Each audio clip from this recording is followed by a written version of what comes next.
안녕하세요.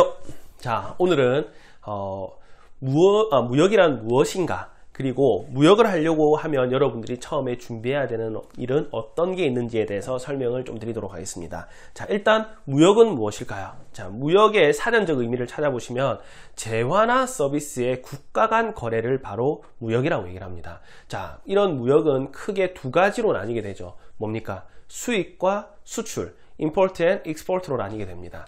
수입은 뭘까요?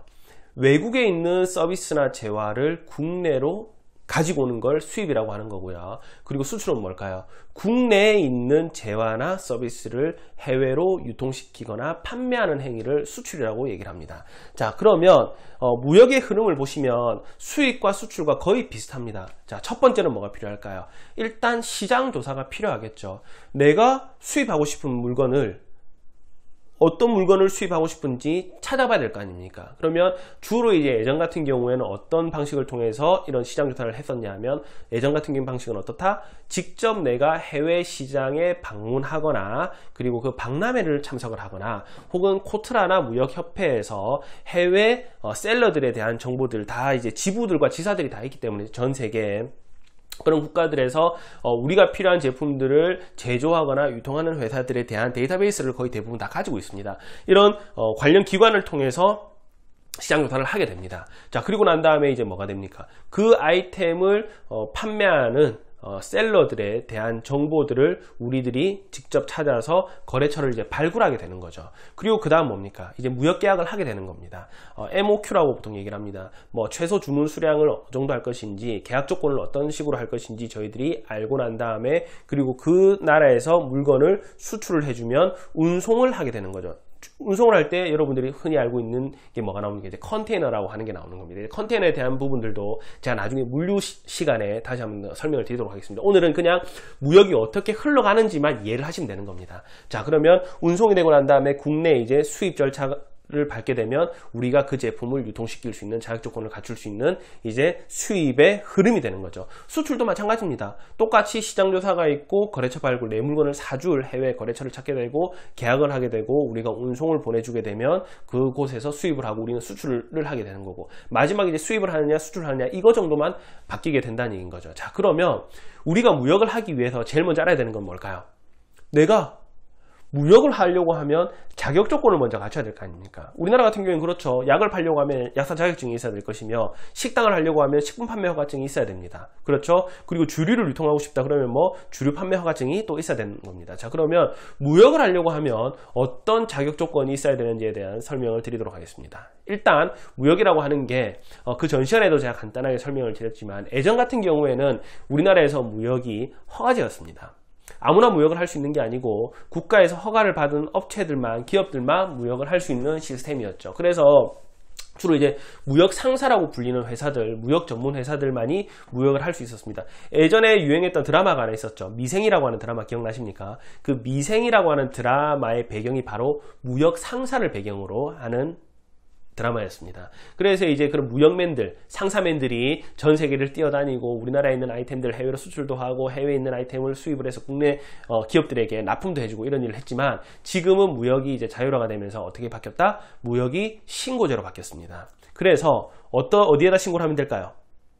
자, 이런 부분에 대해서도 모르시는 분들이 상당히 많죠. 자, 우리나라에서 무역하고 싶으면 신고를 해야 되는데 어디에 신고를 하면 되냐면 바로 세무서에 신고만 하면 됩니다. 자영업자들이 할 수 있는 세무서에 신고하는 건 뭐가 있을까요? 바로 사업자 등록증이죠. 사업자 등록증만 있으면 누구나 다 무역을 할 수가 있습니다. 자, 그럼 여기서 또 나뉩니다. 자, 무역은 어떤 무역으로 나뉜다고 그랬죠? 수입 무역과 수출 무역으로 나뉜다고 얘기했습니다. 자, 그런데 여기서도 나뉩니다. 내가 단순히 해외에서 상품을 수입을 해서 판매하는 수입 무역인 경우에는 사업자 등록증에 업종이나 업태, 그리고 간이과세자나 일반과세자냐, 법인과세자느냐, 법인 사업자나 개인 사업자나 아무런 상관이 없습니다. 그냥 업종, 업태, 사업자 등록의 종류에 상관없이 사업자 등록증만 있으면 누구나 다 물건을 수입을 해서 판매할 수 있다는 얘기인 겁니다. 아시겠습니까? 자, 그런데 내가 반대로 수출을 하는 경우, 우리나라 제품을 해외로 수출하는 경우에는 뭐가 필요하다? 사업자 등록증상에 반드시 뭐가 들어야 된다? 무역이라고 하는 종목이 추가가 되어야 됩니다. 그렇게 해야지만 수출 신고를 저희들이 할 수가 있다는 얘기인 겁니다. 그래서 처음에 대부분의 분들은 이 영상을 보시는 분들은 해외에서 물건을 수입을 해서 판매하는 이제 무역을 하려고 생각하고 계신 분들이 많으시겠죠. 그러면 사업자 등록증 만들러 세무서 가셔가지고 괜히 쓸데없이 해외에서 물건 수입할 겁니다. 이런 식으로 얘기하시면 안 됩니다. 왜? 무역이라고 하는 종목이 들어가 버리고 수입이라고 하는 무역이라고 하는 종목이 들어가 버리면 사업자 등록증이 바로 일반 과세자로 시작을 하게 됩니다. 굳이 내가 수출 보내줄 일도 없고 계산서 발행해 줄 일도 없고 이 세무 관련 지식 관련 내용들도 제가 나중에 강의를 다 마련해 놨습니다. 오늘은 그냥 사업자 등록하는 부분에 대한 것만 이해하시면 됩니다. 그런데 굳이 여러분들이 일반 과세자로 하실 필요가 없다는 얘기인 겁니다. 그래서 나는 그냥 물건을 수입을 해서 국내에 판매하는 싶은 분이다 그러면 그냥 간이과세자로 사업자 등록을 하시면서 일반 자파 그리고 전자상거래 정도로 등록을 하셔도 충분히 누구나 다 무역을 할 수 있다는 얘기인 겁니다. 아시겠죠? 이게 중요합니다. 여러분들이 이 부분만 잘 체크를 하시더라도 괜히 쓸데없이 일반 과세자로 처음 사업을 해서 사업 초창기 때 쓸데없이 나가는 부가세라든지 여러분들 관련 세금을 훨씬 더 많이 줄일 수도 있습니다. 자, 그리고 두 번째입니다. 무역을 하다 보면 리스크가 많습니다. 왜 그러냐면 우리나라에서도 그렇죠. 단순히 시장에서 물건을 오는 경우 그리고 도매상에서 물건을 받아오는 경우에도 크고 작은 리스크들과 트러블이 생길 수밖에 없습니다. 그런데 무역은 뭡니까?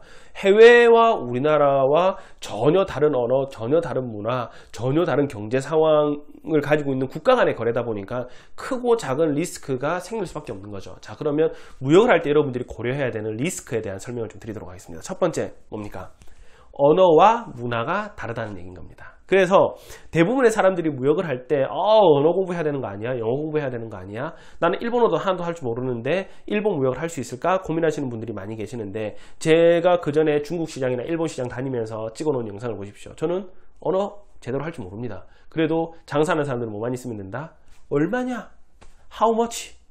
또사우첸 중국어로 그리고 이쿠라데스까 일본어로 얼마냐 물어보고 난 다음에 뭐만 들이내밀면 된다? 계산기만 들이내밀면 되는 겁니다. 그리고 단가 확인하고 정확한 이제 거래를 하거나 계약을 하게 될 때는 전문 통역사나 에이전시를 끼고 여러분들이 거래를 진행하셔도 된다는 얘기인 거죠. 그리고 메일로 번역기를 이용해서 메일로 여러분들이 거래를 진행하셔도 아무런 상관이 없습니다. 자, 그리고 통화 다르죠. 그 말은 무슨 말입니까?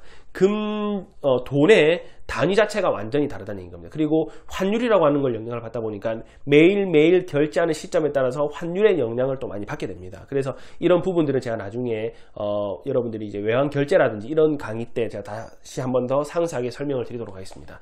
그리고 세 번째는 이제 운송에 대한 리스크가 있다는 얘기인 겁니다. 자, 이 말은 무슨 말이냐면 보세요. 여러분들이 국내에서 그냥 인터넷 쇼핑몰에서 물건을 하나 산다 하더라도 운송되는 중에 뭐가 발생하기 쉽습니까? 파손이 발생하기 쉽다는 얘기인 거죠. 그렇죠. 그러다 보니까 내가 예상치도 못했던 운송에 대한 리스크가 국내 거래보다 해외에서 수입되는 무역 거래에서는 훨씬 더 클 수 있다는 얘기인 겁니다. 해외 공장에서 제작이 되고 해외 거래처에 물건이 납품이 되고 그 거래처가 그 물건이 컨테이너에 실리고 그리고 최소 며칠에서 많게는 한 달 가까이 해상 운송을 통해서 들어오고 국내 세관에 도착을 해서 통관 작업을 하면서 또 상하차 작업이 또 이루어지겠죠. 그리고 국내 운송이 또 이루어지고 이러면서 수없이 많은 운송이 이루어지면서 물건에 대한 파손이 생길 수도 있고요. 그리고 전혀 예상치도 못했던 납기를 지키지 못하는 상황이 생길 수도 있다는 얘기인 겁니다. 우리나라 택배 같은 경우, 국내 운송 같은 경우에는 거의 당일 택배죠. 오늘 주문하면 내일 도착을 합니다. 그런데 외국에서 들어오는 거다 보니까 비행기 상황에 따라서 그리고 해상 상황에 따라서 선박 상황에 따라서 운송 기간이 늘어질 수도 있고 미뤄질 수도 있다는 얘기인 겁니다. 그래서 운송에 대한 리스크가 상당히 많습니다. 그래서 이런 무역의 또 핵심 노하우 중에 하나가 가장 효율적이고 저렴하고 안전한 운송 방법을 찾는 것도 하나의 큰 노하우와 핵심 기술이 될 수도 있는 겁니다. 이 운송 관련 부분들도 자 나중에 한 꼭지로 떼서 또 강의를 만들어 놨으니까 그때 참고를 해주시면 좋을 것 같습니다. 그리고 대금 지급 방법이 다르죠. 우리나라 같은 경우는 뻔합니다. 현금으로 계좌이체 해주거나 그리고 난 다음에 세금계산 다 우리가 받으면 되고 그리고 신용카드, 회사카드나 개인카드로 사업자카드로 결제해주면 끝이지만 무역은 또 그게 아니라는 얘기인 겁니다. 물건을 외국에서 내가 주문을 했는데 물건값을 보내줬습니다. 그런데 얘가 물건값만 먹고 안 보내주는 경우도 있다는 얘기인 겁니다. 근데 중국까지, 미국까지, 일본까지 그 사람 잡으러 비행기 타고 갈 수도 없는 노릇이고 참 환장할 노릇이죠. 그래서 이런 대금 지급 관련된 부분에서 일반적인 국내 상거래와는 조금 다른 부분들이 있기 때문에 이것도 뭐 신용장 개설이라든지 뭐 TT 송금이라든지 이런 부분에 대해서 여러분들이 또 공부를 또 조금 해주셔야 됩니다. 자, 그리고 다섯 번째는 뭐가 있을까요? 수출입 시 뭐가 있다? 관세라고 하는 장벽이 있습니다. 관세라고 하는 장벽이 있습니다. 관세에 대해서도 제가 나중에 관세 계산하는 방법들에 대한 부분들, 지금 말씀드린 부분들은 이런 리스크와 이런 부분들이 있구나 하는 것만 이해하시면 되고, 이 내용들은 중요한 부분들이기 때문에 제가 뒤에 한 단원씩 전부 다 따로 또 강의를 다 준비해 놨습니다. 자, 그래서 관세에 대한 이야기는 나중에 해드리겠지만 제품에 따라서 관세율이 다 다릅니다. 그래서 여러분들이 수입을 할 때, 원가 계산하실 때 관세에 대한 부분들도 신경을 또 많이 쓰셔야 되고, 예상치도 못하게 터무니없이 높은 관세를 국내에서 요구하는 경우도 있습니다. 자, 그럼 이 관세에 대한 이제 간단한 설명만 드리고 넘어가도록 할게요. 관세가 있는 이유가 뭔지 아세요? 외국에서 우리나라로 물건을 수입을 하는데 우리나라 정부에서 관세를 우리들에게 받는 이유가 뭘까요? 나라의 세수를 확보하기 위해서? 그냥 세금을 얻기 위해서? 아닙니다. 국내에서 정부에서 관세를 거두는 이유는 뭐 그러냐면 자국 산업을 보호하기 위해서 관세를 걷게 되는 겁니다. 그래서 국내에서 주력 보호 산업인 아이템들은 관세가 높을 수밖에 없습니다. 그리고 뭐 국내에서 뭐 밀어붙이는 유명한 산업이 아닌 경우에는 관세가 또 낮을 수도 있습니다. 그래서 이 관세율이 아이템들마다 차이가 많이 납니다. 이런 관세에 대한 부분들은 다시 말씀드리지만 뒤에 가서 한 번 더 강의를 해드릴 겁니다. 그래서 이 관세에 대한 리스크가 생깁니다. 그래서 이런 부분에 대한 여러분들이 준비를 잘 하시고 무역을 시작하셔야지 나중에 예상치 못한 손해나 리스크를 줄일 수 있습니다.